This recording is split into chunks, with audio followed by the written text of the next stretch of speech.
menyerang kita. Kalau masalah salafi wahabi ini istilah, ya Allah, ini fitnah teman-teman sekalian. Ini fitnah. Dari mana istilah wahabi ini? Dari mana istilah salafi ini? Ini fitnah. Setiap sebagian teman-teman kita yang berpegang pada sunnah Nabi SAW sering mengatakan kita kembali kepada pemahaman salaf. Pemahaman salaf maksudnya sahabat. Salaf itu orang terdahulu. Dikatakan pesantren salafiyah, pesantren yang dulu, tradisional, gitu kan. Jadi itu pemahaman kembali kepada salaful ummah. Hanya itu. Begitu dikatakan kembali kepada salaf, sahabat, oh ini kelompok salafi namanya. Nisbatkan. Dari mana ini penisbatan ini, gitu kan. Kemudian wahabi. Apa wahabi ini? Dari mana istilah ini? Ini keluar dari mulut orang-orang yang tidak bertanggung jawab. Kalau kita lihat cirinya orang wahabi, yang dianggap wahabi orangnya berjenggot, jalankan sunnah Nabi. Kalau sholat ke masjid, istrinya pakai tutup aurat. Ya, di rumahnya jauh dari perbuatan dosa. Ini nih, kelompok nih. Diolok-olok, wahabila. Saya pernah dimasukkan dalam grup, gitu kan. Saya lihat semuanya disatuin. Teman-teman dari semua ormas ada, termasuk nama saya masuk di situ. Banyak, mungkin ada 80 atau 100 orang, ustadz, kiai, dan seterusnya. Baru saya masuk di situ, saya sudah baca. Ini banyak ustaz-ustaz wahabi, dimain-mainin gitu, tulisannya pakai O. Wahabilah ini. Ini wahabi ini suka tolak salawat, suka tolak zikir, suka tolak doa. Saya berpikir kalau saya mau tanggapin, ini 80 orang, 100 orang di situ, kemudian akan habis waktu saya menyita di situ. Sudahlah, saya keluar, minta maaf, saya nggak ada urusannya di sini, saya keluar. Karena yang bilang orang-orang yang pernah belajar di Saudi teman-teman benci sama zikir itu siapa? Anda yang fitnah itu. Gimana caranya? Orang yang belajar di Madinah, di Masjid Nabawi, di Mekah, zikir kepada Allah. Bahkan mereka paling banyak zikirnya kepada Allah. Mereka paling banyak zikir, tapi zikirnya pakai adab, nggak teriak-teriak, gitu kan? Nggak karang-karang. Apa yang Nabi SAW ajarin itu yang disebutin.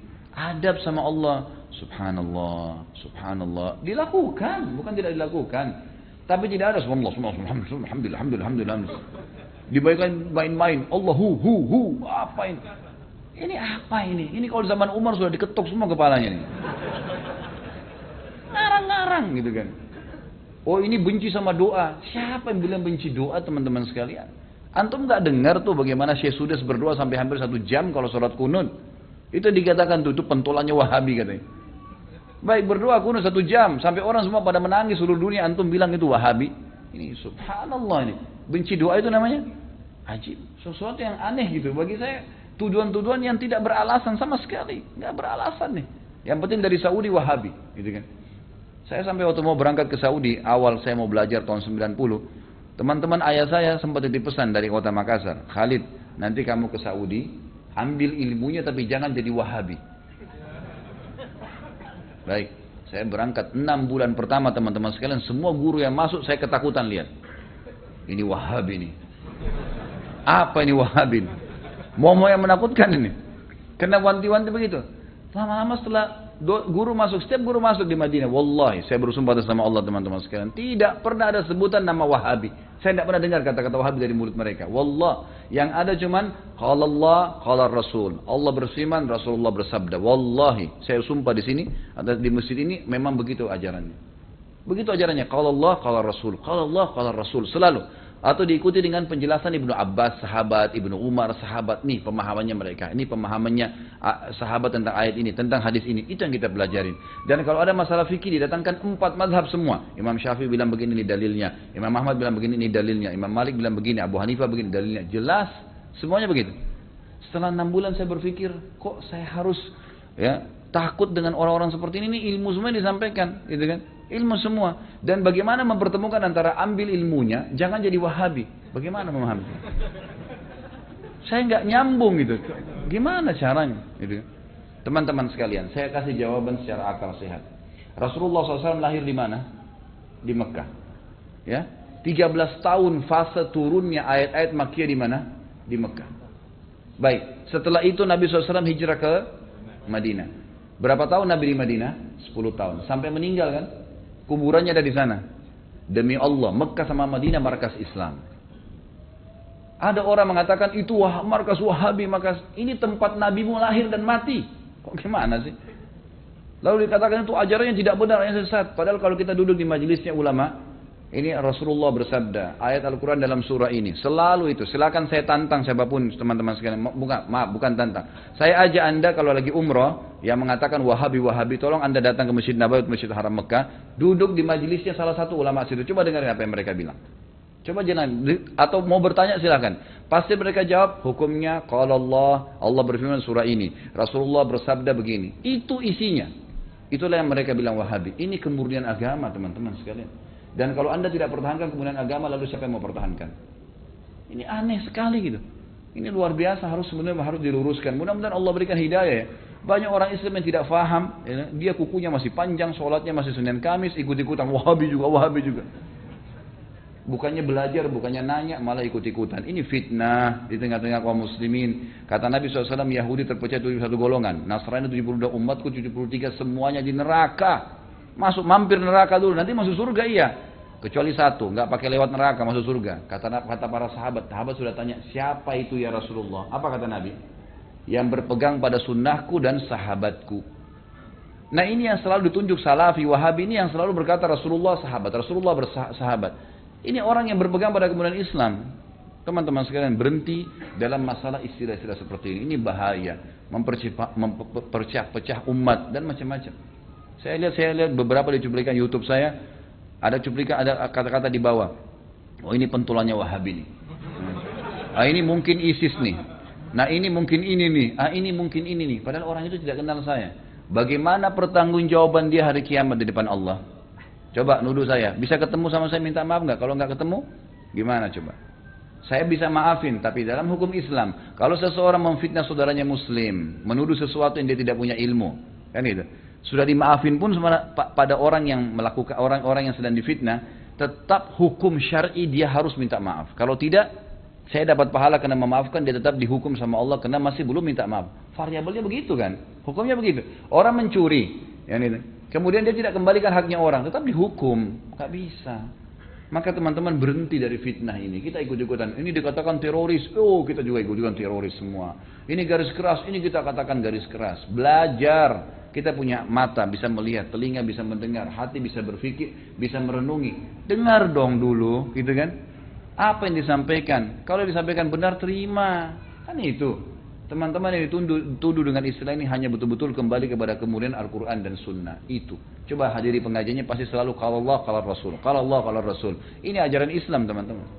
Gak pernah ada perkataan kata kiai saya, kata guru saya, kata gini, kata gitu. Gak pernah.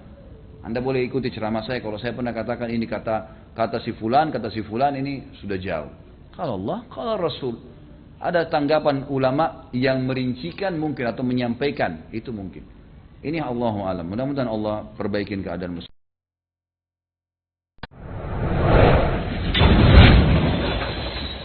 Kalau masalah salafi itu diambil istilah sebenarnya. Teman-teman kita yang berdakwah sekarang di Indonesia ini berfaham sunnah. Termasuk mungkin pengajian kita ini seringkali dikatakan pengajian salafi, pengajian wahabi. Karena setiap kali dalam pengajian-pengajian ini kita selalu mengatakan salaf ummah. Ada orang-orang terdahulu sebelum kita dari kaum salaf ummah. Salaf ini yang telah mendahului. Itu yang dimaksud sahabat dan tabi'in. Itu yang dimaksud dengan kaum salaf. Ya, kaum salaf. Salaful ummah telah berkata seperti ini, para sahabat dan tabi'in. Nah, karena sering mengucapkan ada istilah salaf dikatakan kelompok salafi. Padahal sebenarnya tidak ada kelompok ini gitu. Ya. Ini cuma istilah sebenarnya diistilahkan gitu kan. Karena ada keluar kalimat itu. Kalau Wahabi ini sebenarnya dulu pernah ada pemahaman keliru ya di Maroko, berfaham diistilahkan Wahabi. Itu di zaman mungkin masih sudah lama, mungkin zaman Abbasiyah. Kemudian dihancurkan oleh Khilafah Abbasiyah dan pemimpinnya sudah dibunuh, dihukum mati, udah habis gitu kan. Nah, pemahaman ini memang pemahaman yang tidak benar awalnya. Kemudian setelah ya, pemahaman Syiah banyak ya, diperbaikin, diluruskan di Jazirah Arab ya, dan orang-orang Sunni banyak mengistilahkan ini Syiah, hati-hatilah. Orang Syiah itu mencaci maki, mengkafirkan para sahabat, kecuali Ali dan beberapa orang sahabat Nabi. Sementara ahli sunnah itu malah menghormati semua sahabat termasuk Ali. Tidak pernah ada ahli sunnah mencaci maki Ali radhiyallahu anhu. Kita muliakan dan kita terima. Semua keluarga Nabi SAW kita hormatin ya. Kita berikan salam dan salawat setiap kali kita tahiyat kepada mereka. Gitu ya. Nah, orang-orang Syiah yang tidak menerima selalu diserang oleh ahli sunnah, gitu kan? Karena kalau dikatakan sunnah, sunni dan syi'i, ya gitu. Sunni itu artinya orang yang mengikuti sunnah. Sebenarnya orang Syiah tidak mau istilah itu melengket pada kita, nggak mau. Karena kalau difaham pemahaman sunni, berarti orang-orang yang ikuti sunnah Nabi. Syiah berarti yang mengikuti pemahaman Ali, gitu kan. Seperti itu. Jadi pasti orang lebih cenderung memilih, oh berarti pemahaman sunni dong, ikuti Nabi. Yang ahli sunnah juga menghormati Ali, kok nggak ada masalah, gitu kan. Maka orang-orang Syiah mengeluarkan istilah Wahabi yang tadinya awalnya tidak baik nih, dilempar kepada orang-orang yang faham Sunni. Makanya orang-orang Syiah di Iran itu mengatakan Saudi negeri Wahabi, gitu kan. Maksudnya negeri yang menjalankan sunnah. Kalau dia bilang itu negeri pusatnya Sunni, orang-orang akan dukung pasti. Tapi kalau dikatakan negeri itu negeri Wahabi, orang akan berpikir apa nih Wahabi ini. Bisa saja orang kembali kalau baca sejarah ke histori buruk tentang kisah Wahabi yang awal tuh, yang memang tidak benar, gitu kan. Padahal tidak pernah sama sekali ada istilah Wahabi. Saya tinggal di Saudi, waktu saya mau berangkat pertama, subhanallah, tahun 90, sekolah di Madinah. Waktu itu masih kelas SMA ya. Kemudian ada teman-teman ayah saya, ya, sempat mengatakan, nanti Khalid di sana ambil ilmunya, tapi jangan sampai kau jadi Wahabi. Saya berangkat terus terang, saya pikir Wahabi ini momok monster yang menakutkan. Setiap kali ada guru saya masuk, dosen saya masuk, saya selalu ini Wahabi nih. Yang berjenggot ngomong apa nih Wahabi nih. Gitu. Selalu begitu, gitu kan? Karena ayah saya seorang yang dikenal, gitu kan? Seorang yang tokoh masyarakat di Makassar. Jadi pasti mereka tahu saya balik, saya akan gantikan beliau, minimal itu, gitu kan? Maka saya pun berhati-hati sekali. Subhanallah, mungkin 3 bulan sampai 6 bulan pertama itu semua momok yang kayak menakutkan. Tapi setelah saya muhasabah diri saya, nggak pernah orang-orang ini nggak ada omongan kasar, dan selalu yang keluar dari mulut mereka, qala Allah, qala Rasul. Allah berfirman, Rasulullah bersabda. Kalaupun dikuatkan, sahabat Abdullah bin Umar berkata, Abdullah bin Abbas berkata, selalu begitu. Tidak pernah ada, ini pendapat saya, oh ini pendapat Wahabi, nggak ada. Kalau orang Syiah selalu, kelompok Syiah, selalu digembar-gemborkan Syiah. Kita tidak pernah, tidak ada begitu. Lalu saya bilang, ini pemahaman yang salah. Kira-kira bagaimana caranya saya ambil ilmunya, saya nggak jadi Wahabi, ini bagaimana modelnya? Nggak bakal nyambung kalau emang ini dikatakan Wahabi, berarti pemahaman ini benar selalu kalau Allah, kalau Rasul. Dari mana nih? Lama-kelamaan saya sampai S1 baru saya paham. Oh ini istilah yang digunakan oleh orang-orang Syiah untuk menjauhkan orang bahkan dari pemahaman Sunni yang benar. Ya, seperti itu.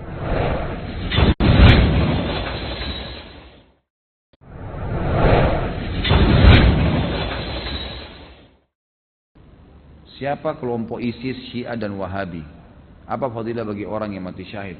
ISIS tentu kelompok yang mereka membentuk kesatuan, memfokus untuk mendirikan khilafah di Syria dan Baghdad di Irak. Jadi ISIS itu Syria dan Irak, gitu kan, untuk mendirikan negara di sana. Dengan cara-cara yang mereka lakukan. Sampai sekarang yang saya temukan adalah para ulama menegur perilaku-perilaku mereka dari cara-cara untuk membunuh semua orang yang tidak faham, gitu kan. Kemudian banyaknya hal-hal yang sekarang ini terbuka. Ada banyak tulisan-tulisan sekarang, artikel dalam bahasa Arab, foto-foto yang ditemukan. Jadi pimpinan-pimpinan mereka ini bersatu satu sama yang lain. Jadi seakan-akan sengaja dibentuk untuk meributkan umat Islam ini, gitu kan. Itu yang lahir. Sekarang ini kayak ribut sekali antara ISIS sama Syiah. Dua-duanya punya pemahaman-pemahaman yang perlu diluruskan. Ya. Dan jelas pemahaman mereka dibongkar oleh para ulama dan disampaikan. Jadi memang sebaiknya dijauhi, dua-duanya ini dijauhi. Kalau masalah Wahabi itu istilah yang digunakan oleh orang-orang Syiah untuk meredam dan membuat kaum muslimin tidak menyukai orang-orang yang mengikuti sunnah Nabi. Karena yang dikatakan Wahabi itu orang yang malah sibuk dengan mengikuti sunnah Nabi. Dan yang paling banyak membongkar kedok orang-orang Syiah adalah ulama-ulama di Saudi. Dan kita tahu sendiri, kita nggak bisa bohongin, tidak bisa dibantah fakta sejarah. Nabi SAW lahir di Mekah, 13 tahun di Mekah, dan dakwah sempurna agama Islam di Madinah. Di mana-mana orang tahu sumber sesuatu itu adalah tempat mengambilnya, gitu kan? Jadi ilmu Islam itu tidak akan pernah berubah. Madinah dan Mekah kan menjadi basis.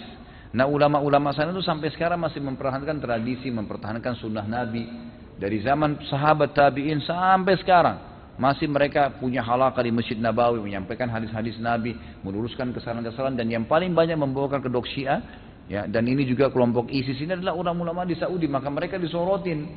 Nah, disorotinya supaya jangan cuman ini saja yang dibongkar kedoknya, mereka juga menakut-nakuti umat Islam ini ada Wahabi nih. Wahabi itu apa? Orang-orang garis keras, fundamentalis lah, teroris lah, dan segala macam istilah, gitu kan.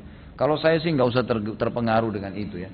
Kalau saya yang penting kita menjalankan sunnah Nabi. Allah Subhanahu Wa Taala sudah mengatakan dalam surah Shaf, Allah akan memperlihatkan agamanya, walaupun orang kafir, orang musyrik nolak, kita tetap komit menjalankan, sudah selesai.